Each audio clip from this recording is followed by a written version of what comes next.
I think that a lot of people don't understand that it's all of the challenges and struggles that's going to make them, it's either going to make or break them. I don't read studies very often, but I was sent a study about stress from somebody. It's probably the best study I ever read. And it's talked about the placebo effect of stress. And it said that they took some of the most stressed people in the world, CEOs, etc. And the ones who believed that stress was really bad for them were dying earlier because of the cortisol inside of their blood.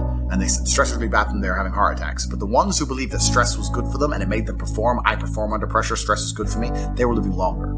So the same drug inside of their blood, how they framed it inside of their mind had different effects on their body. So from that point onwards, even though I already thought this way, I knew I was the right way. I knew it was the right way to think innately because I've done pretty good in life that way. But this confirmed it. Every time I feel stressed or under pressure, I get excited.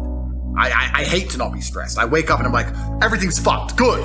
Yes. Like, that's just how I am, right? But it's how you adopt, it's how you look at the problems and how you use them to fuel you. So the question was, what's the problem for the average man today? What's the biggest problem? I think there's a whole host of problems. But what you have to do is frame it inside of your mind and understand that all of those problems are going to allow you, give you the fuel and the unlimited motivation that you need to become a successful and beautiful individual if you frame it in the right way. If you take a man and give him a life shielded from problems and he never has any to face, I guarantee you he's terrible at being a man. The best men in the world have gone through shit. That's why women love scars. Because it didn't kill you. That's the whole point of it, right? So the best thing you can do as a man is look and go, okay, this is hard, this is hard, this is hard, this is hard. I feel negative because these are all so difficult. I'm struggling with X, Y, Z. Let me internalize all of that and turn it into a superpower.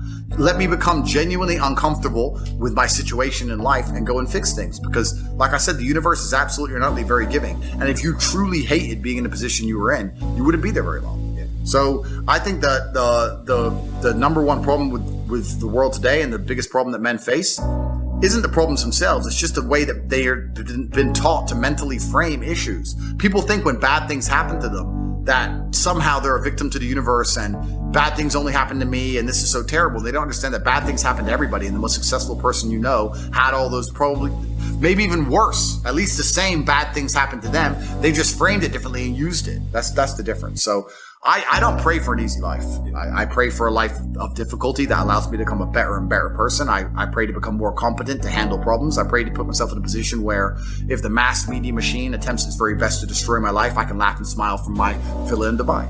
This is who I pray to become. I don't pray that nobody hurts me. I pray to be able to fight. So it's just a different mentality. Where did that mentality come from? I know your background story. I've listened to tons of your interviews. I know the big impact, especially your father, had on your life. Was there a single, or were there a handful of pivotal moments for you where your mindset just shifted? I know you've talked before about being young and seeing people driving by in flashy cars and it annoying you and not annoying the people around you, but I'm really curious to know where the Tate mindset came from. It's a good question. I think a lot of people build their mindsets around trying to feel good. So that's why we were talking earlier about people who want to ignore the idea of personal responsibility or self-accountability because they feel better if they pretend it's not a real thing. They feel better if they pretend everything's someone else's fault. A lot of people's mental model and how they view the world is based around them feeling as good as possible. So when you sit there and talk to somebody who has the mask on and they refuse to believe the elites are laughing at them, it's not because they can't comprehend the ideas, it's because they feel better if they don't believe that they are a clown to the elites. I feel better if this is really all innocent and it's really all about a disease. So people are basing their mindsets around trying to feel good. I have always tried to base my mindset around absolute competence regardless of how I feel. And there are certainly disadvantages to that. There are times you're going to be a lot more pessimistic, or you're going to be a lot more stressed, or a lot more, pissed off about certain things than others. Yeah, that can be seen as a downside. But like I said, I use all of those things for unlimited motivation to propel my endless upward trajectory. But if you construct a mindset that allows you to be as competent as possible, as opposed to feel any different or feel better, then you're going to naturally come to the conclusions I've come to. You're as competent as possible if you believe you can affect absolutely everything about your life. You're as competent as possible if you believe absolutely everything that's happened to you, whether good or bad, is completely your fault. You're as competent as possible if you believe the bad things that happen to you are going to allow you to work harder and become even better. When bad things happen to me, the first thing out of my mouth is good. Good.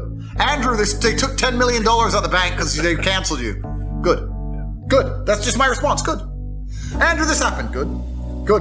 Now I'm really pissed. Good. This mindset I've constructed allows me to be as fearsome a competitor as possible. It allows me to be a feared opponent in any realm of human endeavor, and that's the point of a mindset. Why would you have a mental model or a mentality that made you anything less? In the ultra competitive world that we've just discussing that everybody wants the things you have, why would you absorb information or construct a mental model that doesn't allow you to be as competitive as possible? I am a feared competitor in anything I do. Anyone who's up against me at anything is going to feel a degree of nervousness just because it's me. It doesn't matter what it is. If you say, look, you're going to go learn how to play piano and you're going to play against someone else who's never played piano and you're going to learn, and that guy's Andrew Tate, you're going to be like, oh, for fuck's sake. I can't even play piano. But part of them is going to be like, oh, not Tate. Even though I have no piano experience, because they just know me. They know my mindset. They know my determination. They know I'm stubborn. They know I don't quit. They know I'm going to win. That's just who I am. So I've constructed a mental model that allows me to be competent and to always succeed.